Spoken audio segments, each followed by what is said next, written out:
This is Vic at fatenvelope.me, and this is the final in a series of videos about how academics plays into the college admissions process.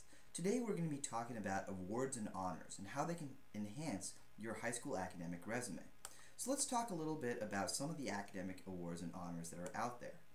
At the national level, you have things like the Math Olympiad qualifiers, the Westinghouse Scholars, and the national essay competitions. There are many types of national awards, and these actually carry significant weight. So you should look into these a little bit more in depth, especially if you're excelling in an academic subject.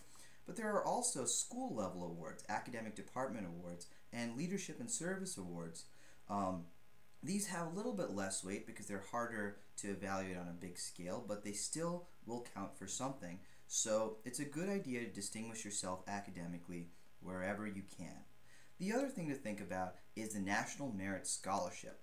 The National Merit Scholarship process starts fall of junior year when you take the PSAT. Your score on the PSAT is what's going to determine your eligibility for national merit.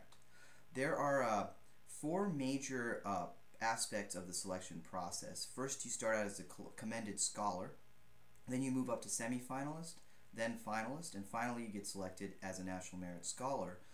But that actually culminates at the end of senior year. So you won't know if you've gotten past the final rounds until after you've submitted your college applications. But that being said, being a part of the National Merit process still is a plus in the eyes of college admissions officers. So these are some of the awards that you can consider earning over high school. They'll definitely be a positive, and I recommend that you absolutely consider them strongly. In the meantime, I recommend that you get the free report on college admissions at www.fatenvelope.me. All you have to do is sign up with your name, email, and grade level, and you'll get the report right away. You'll also be signed up for our free newsletter, which features all sorts of tips about how to get into the college of your choice.